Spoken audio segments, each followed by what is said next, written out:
how do you help people recognize their brain needs to take a break? What would you suggest? The first thing I always tell people is step away and be in gratitude. Ideally, get outside and look around and be like, wow, I had the morning started a little bit rough today. And I'm like, well, let me go for my walk with my dog. And I'm like, I'm grateful for palm trees. I'm grateful for blue skies. I'm grateful for that neighbor. I'm grateful for that neighbor. I'm grateful for my goofball dog named Mike, who is a total clown. And just by starting to do some gratitude work, it was like you realize, like, okay, whatever I was stressing about has literally nothing to do with me. Welcome to All Can, No Can't, the podcast where we toss out excuses, face our fears, and reclaim control. I'm Jeff Luther, your guide to mastering the chaos and turning obstacles into opportunities. Whether you're an entrepreneur navigating the ups and the downs of building a successful business, or someone ready to rewrite the rules of your life, this is your space to grow, to push boundaries, and to embrace doing the hard shit that leads to greatness. Together, we'll explore stories of resilience, strategies for overcoming, and the mindset shifts that let you build a life on your terms.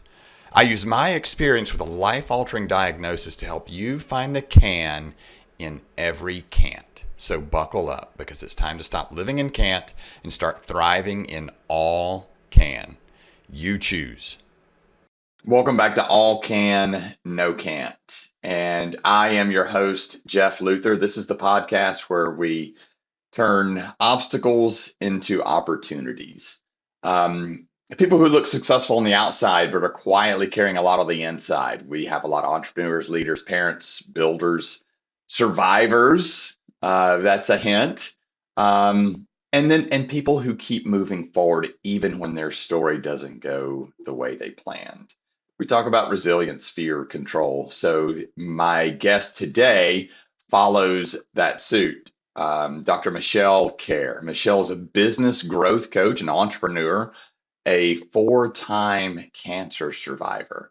And that last part is not a headline. It's like the foundation of how she thinks, how she leads, how she lives, and part of her coaching program. So that's something I'm interested to dig into. After navigating repeated battles with cancer, divorce, and loss, Michele rebuilt her life and her career with intention. Not by pretending it didn't hurt, but by learning how to move forward anyway.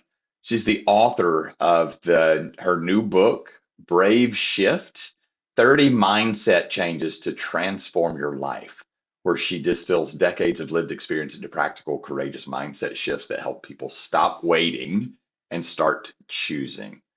What I love about Michele is this: she doesn't sell optimism.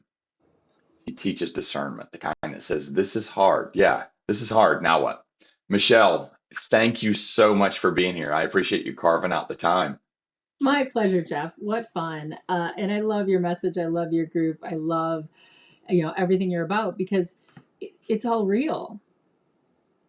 That's the same about you. And just so the audience knows, the way that I do this, every podcast, I'm like, hey, how do I pronounce your name? Is there anything that's out of bounds? What can I do for you? Because you're helping me. And then we just go right into it. So understand this is like a conversation where that's the first exchange we've had about what attracted us to the other. Yeah. So, all right, I'm going to jump right in. What I really want to ask you, and I was trying to be professional about this, but damn, cancer 4 times?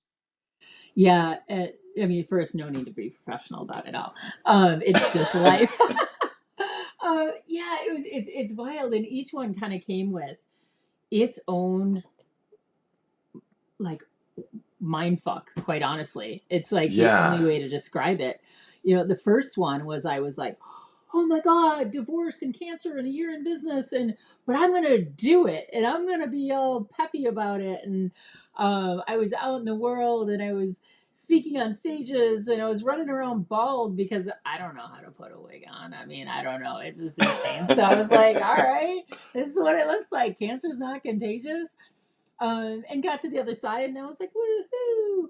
And then 8 months later, all of a sudden it was back. And I was like, what? Oh man, 8 months later. Yeah, and it went to, like, from stage 2 to stage 4.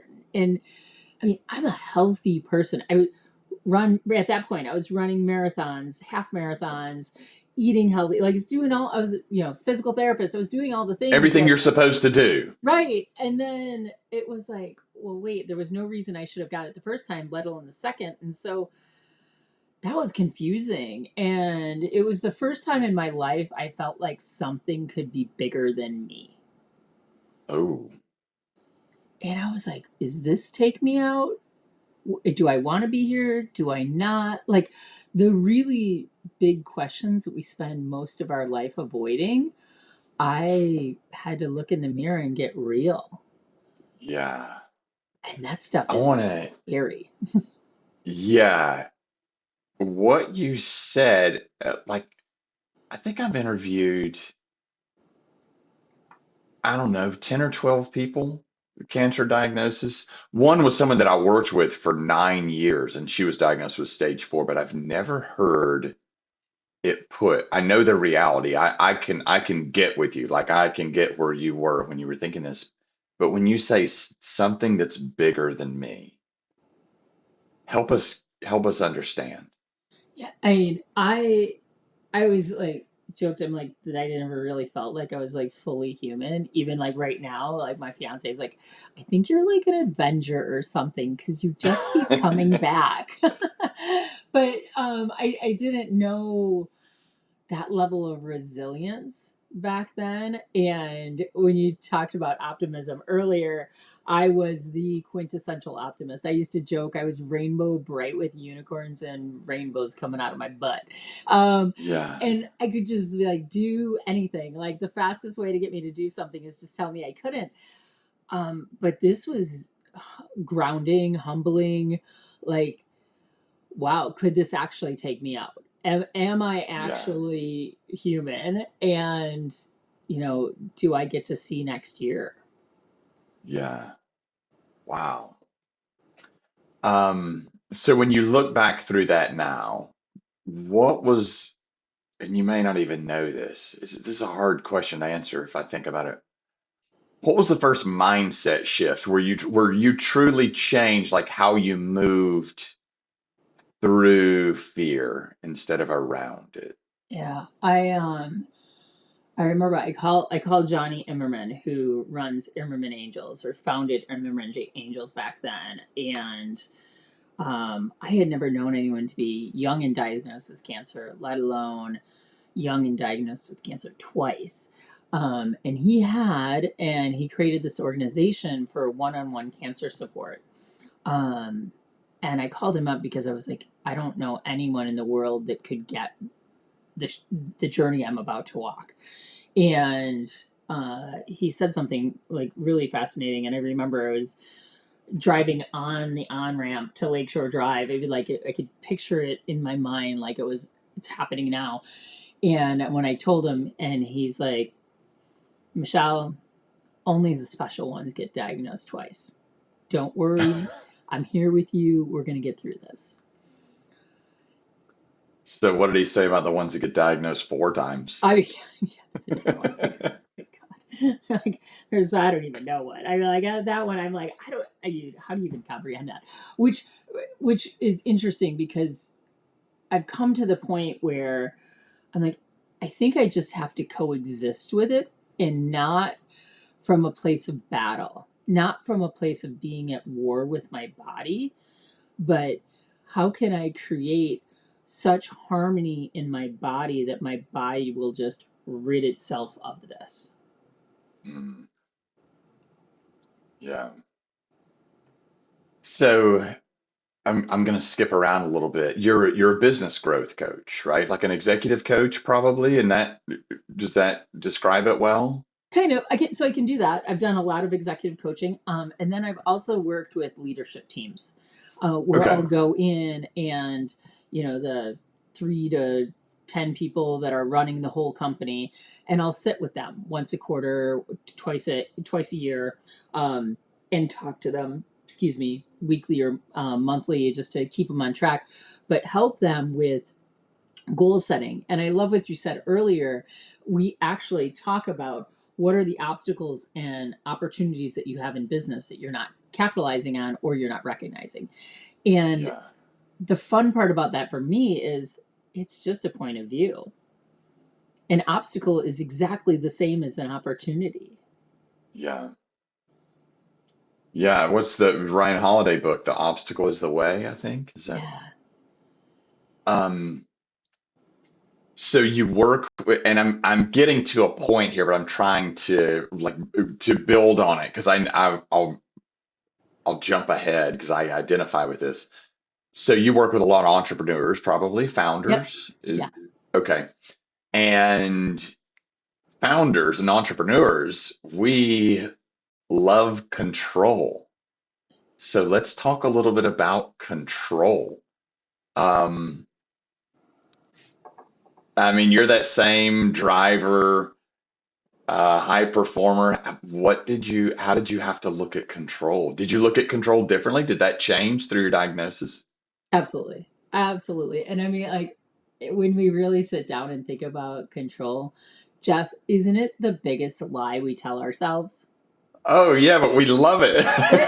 Because anything we worry about, anything that stresses us out, like none of that is the things that are going to take us out. It's the random Yeah, Tuesday where you get the call and go, oh, by the way, you have cancer. yeah, Or this your friend that passed away, or an employee walks in that you think was totally happy and goes, oh, and by the way, I'm quitting. You're like, yeah, so the stuff we don't prepare for, that we cannot prepare for, is the stuff that really takes us out. So why not just live and let live to the best of our ability and go, yeah, I mean, I would like it if we could go down path A, but maybe path M is the better way. yeah. But it's so hard. Like as an entrepreneur, or even well, for you now, probably, if your brain doesn't have data, then there's a void. You have to fill that. You have to fill that void somehow, and your brain fills that void with all this scary stuff. I guess because it thinks it's going to protect you, like you prepare you for it, but it just creates like anxiety and worry and ulcers and all that other stuff. Yeah. So so that's the way that we feel like we control it, but there's just no way. And it's no fun. I mean, you really, at some point, you need to take your brain and put it on a timeout and be like, not interested in hearing what you have to say right now. Because if you just look at life and you go, which were more fun? The days that you went out into the world and just were like, I'm gonna see what happened. You know, like, I don't know if you some people plan Yeah. vacations like every single minute, and then some people like, I just show up and then see what's there. And then sometimes I'm like, oh, I really wish I would have done a little more research, but meh, here we go. You and I are cut from the same cloth. And it's so much more fun though. Like that's where adventure Yeah. takes us. That's where you meet the random stranger, or you find the little coffee shop with, some unique thing that is Yes. like the dessert or the food or the whatever. Like I am so much more open to let's have an adventure than let's plan it all out. Yeah. Yeah, and I'm really working on that where I get spun up and I get out over my skis and I should be doing I need to go this, I need to do this, and I'm so far ahead of myself. I'm like, dude, you're right where you're supposed to be. Just you're right where you're supposed to be. Relax. But I want to go back to something you said where you're like, okay, brain, you need to take a break. I can't listen to you right now. And like you're the mindset shift expert, right? How do we, because I have to recognize that in myself. When I get spun up, I have to recognize, all right, dude, you're getting way out ahead of where you need to be. You're right where you're supposed to be. How do you help people recognize their brain needs to take a break? What would you suggest? The first thing I always tell people is step away and be in gratitude. Ideally, get outside and look around and be like, wow, like, I had the morning started a little bit rough today. And I'm like, well, let me go for my walk with my dog. And I'm like, I'm grateful for palm trees. I'm grateful for blue skies. I'm grateful for that neighbor. I'm grateful for that neighbor. I'm grateful for my goofball dog named Mike, who is a total clown. And just by starting to do some gratitude work, it was like you realize, like, okay, whatever I was stressing about has literally nothing to do with me. Yeah, that was part of my rebuild, I guess. I struggled with gratitude. So for anybody that does, gratitude doesn't have to be some big, huge thing. Like I'm grateful for this bucket of money and now I can save all the kids in Sudan. It's not like this thing, but these little things like the palm trees, the crazy dog, the neighbor. And I found that gratitude and bitterness or whatever you want to call it, they can't live in the same space. So that was so helpful for me. Yeah. And there's a couple of things when I was running all the time. I would stop and smell every flower. And I would come home with like pollen all over my nose and face and be like, oh, so you went for a run. I'm like, yeah, I did. How can you tell?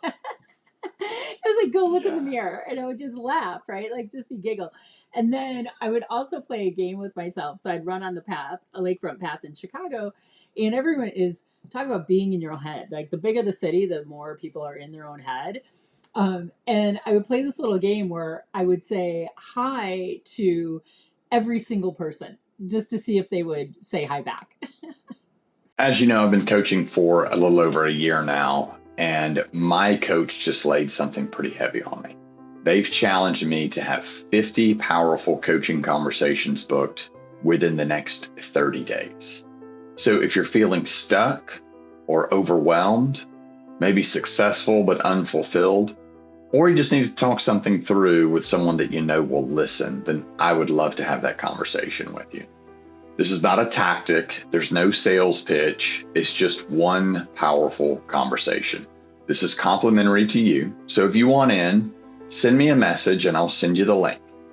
I got you. And one of the things I really want to touch on is your book. So, well, I mean, obviously your book, which is really cool. Hats off to you for writing a book. Like, I think that's awesome. The book, Brave Shift, 30 mindset changes to transform your life. But what I love about it is we're in a world of immediate gratification, but your book, it talks about these small, brave shifts rather than these huge reinventions. And I always tell people like, oh, I'll never have $1 million or I'll never have 500,000 or whatever it is. I'm like, well, why don't we start out with $25? Put $25 in a savings account. Are you closer to the million now? Okay, it just takes one step. What's one shift in your book, like from your perspective, or maybe something you've heard from your fans? What's one shift that sounds almost too simple, but really does change almost everything, like makes a big change? The, the blowing up the idea that you have to change everything. This is the time of the year where people are like, oh, New Year's resolutions. And then they're like, okay, I need to lose weight and I need this and I need to do meditation. I need to journal. And all of a sudden they like have like beaten up their life and they'll sit there and go like, oh my gosh, every single thing is wrong with my life. Well, just throw away that list. And truthfully, it's not about changing everything. It's about changing one or two things that will change everything. So pick Yeah. one thing. And when I go and I talk to groups about it, I'm like, okay, first do a value assessment. Who are you? What is important to you? And when you know what your values are, when you're posed with two competing things, you go back to your values and it's so easy to make a decision. And then we stop shoulding on ourselves, right? Like, I should clean the closet. Why? I mean, it's been a mess for, only 1 million years. So what's 1 million and one day going to be? Who cares? Right. Yeah. Yeah. And it's these little things that make a difference. Like for you, has after everything that you've been through, all that you've faced, has your definition of success changed? Yeah, well, here's a real life thing that it just hit very close to home. I was going to take, Christmas, New Year's off and take some time off and really reassess, like, where do I want to go and what do I want to do? Well, what ended up happening was my mom ended up going in the hospital, and it was not going well. And so it then became, okay, not only am I going to take time off because I wanted to, now I'm choosing to because I want to be with my mom. And then I had some scans done that I would think were just like, oh, routine end of year. I met my out-of-pocket net max. Let me go to like check this box. And then the results came back less than ideal, we'll just say. And from that, I ended up going through some bigger treatments. I am very holistic about it. So I don't encourage anyone to change their course of action. This is not medical advice. This is just what works for me. And so I went on some really big alternative medicines that wiped me out. And honestly, until about 3 days ago, I was pretty well out of commission. And I was forced then to also do what I said I was going to do, which was lay off all the stuff and take out everything that wasn't important. And then in the past week, I've had 2 fractional offers, like fractional offer positions, and 2 different coaching opportunities. I didn't try for any of that. So my whole entire life shifted when I stopped doing things. Yeah. Yeah. The list. we all sort of, actually, I'm doing a webinar on that. What I call stuck in doo-doo. It's just like to do. That's never done. Right. Yeah. And I'm the person, you might be able to identify with this. I'm the person that I'll make a list. And if I get everything on my list done, I'm like, you're a lazy piece of shit. Why didn't you make a longer list? And then if I don't get everything done, I'm like, you're a lazy piece of shit. Why didn't you get your list done? Right. So lists they don't treat me very well. And also, like, what is on the list? Is it anything that will actually propel your life forward? Yeah, very, very often not. And we use, oh, sorry. No, go ahead. I was going to say we use lists to avoid really elevating our lives. Yeah. Well, I'll do that. I'll shoot for that big dream when my list is done. Yeah. Yep. Well, I got to get this list done first. Yeah. So for someone listening now, somebody that feels stuck, tired, scared, burnout is everywhere right now, especially high performers. So let's talk about that for a second then. How could someone maybe adopt a survivor mindset before life forces one on them, as far as burnout is concerned? Yeah, a lot of people throw out burnout, which makes a lot of sense, but then they also like counter that with the other little kitschy thing of self-care. Be like, well, just but what does self-care mean? You're like, oh, so I take a bath or I journal. I'm like, no, that's not it at all, right? Like that's not. So burnout is one of those words now. Burnout is like scaling. Yeah. So in my world, probably yours too, people talk about scaling all the time. They don't even know what scaling is. They just want to grow their top line. Right. And so that's like literally is literally the most overused word in the English language right now. Narcissists, like everybody's a narcissist. So yeah, burnout is the same way, but there's something, there's something there. How does somebody apply that survivor mindset before life shows up and forces them to have a survivor mindset? Take a real good, honest look at your life. And I encourage everyone to do a time audit for 2 weeks where you keep a pad of paper next to you, not a technology, just an actual pen and paper, and write down every single thing you do, with the exception of shower and potty and all that other stuff. But you'll be amazed to see that probably 80% of your day is spent delaying what actually needs to get done. So then you get to the end of the week and go, oh my gosh, I was so busy all week long and I didn't even get to anything. Well, your busyness was nothing. It was checking email 57 times and scrolling on social media and, being distracted about whatever. And so really challenge yourself and get real honest with yourself about, are you as busy as you think you are? Yeah.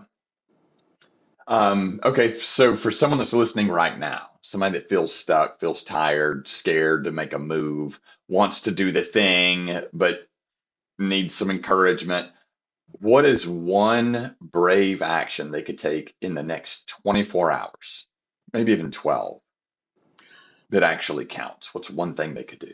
Define what that is. Like, actually define what it is. Is it, I want to drink more water, or I want to drink 64 ounces of water? Oh, I see. Oh, so make it specific. Like, very, because otherwise, I want to lose weight. Yeah. I want more money. Right. Oh, well, here's $1.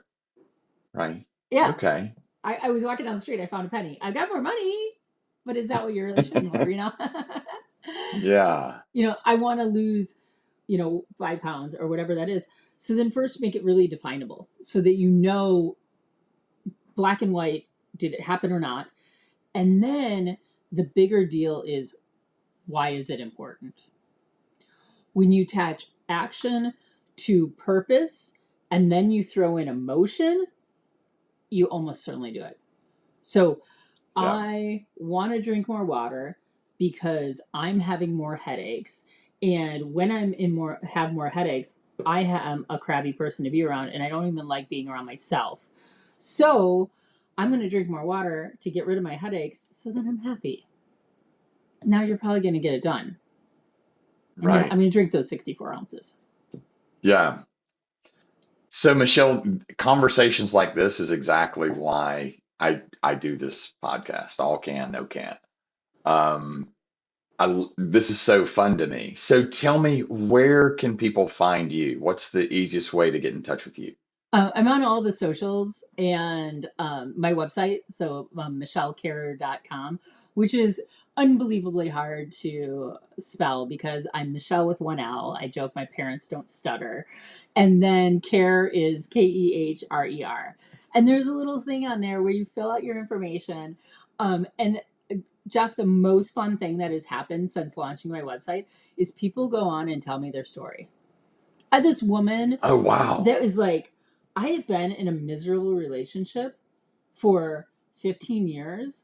And this was even before my book came out. And she's like, just reading about you, I'm going to make a change and I'm going to do it next week by Tuesday or whatever. Like, amazing. So I respond to every single person, that goes at it. And I'm the one that's responding. It's not some AI bot or a virtual assistant. Like, I want to hear the stories. I want to see what people are up to. It's really more interesting. People are so much more interesting than not. Oh, they are. It's so fun. Connection is like the real currency for sure. All right. Well, if this episode resonated with you, I would encourage you, check out Michelle's book, Brave Shift, 30 Mindset Changes to Transform Your Life. And there's a link to that on your website, right? It's like /book, I think. Something like that. Yeah. It's on there. Yeah. I know I've seen it on there. And it's on Amazon and anywhere you get books and stuff like that too. So, yeah. And before you get intimidated to go check our book out, it's not about fixing everything. It's about changing a few things that could change everything. So if this episode hit close to home, share it with somebody that you know who needs to hear it, or maybe somebody who needs permission to take the next brave step. Sometimes that's part of it too. As always, you don't need certainty to move forward. Certainty is a myth. That's control. You just encourage, just act, just small step, 30 seconds at a time. And until next time, I will see you on, or I can't wait to see you next time on All Can, No Can't. Michele, thank you. Thank you. Talk to you soon. Thanks for listening to All Can, No Can't. If today's episode resonated with you, remember, it's not about the chaos you face. It's about how you choose to take back control. It's about finding that one small can in the can't you're given and grinding it down. Find your angle, carve your place out in the world, and get the fucking win. Do that by finding what you can do and not listening to what you can't. You choose. Be sure to subscribe, share, and leave a review. Your support helps me reach more people that are ready to embrace the all-can mindset. And it lets them know there's someone that's willing to walk with them no matter how dark the path gets. You can find me on Insta at JDLuther 2.0 and allcan_no-can't. This is where I share more tips, stories, inspiration to help fuel your journey. And until next time, keep pushing boundaries, breaking limits, proving to yourself that anything is possible, even when you're told it isn't. Remember, life's not about can't. It's all can. Go prove them wrong.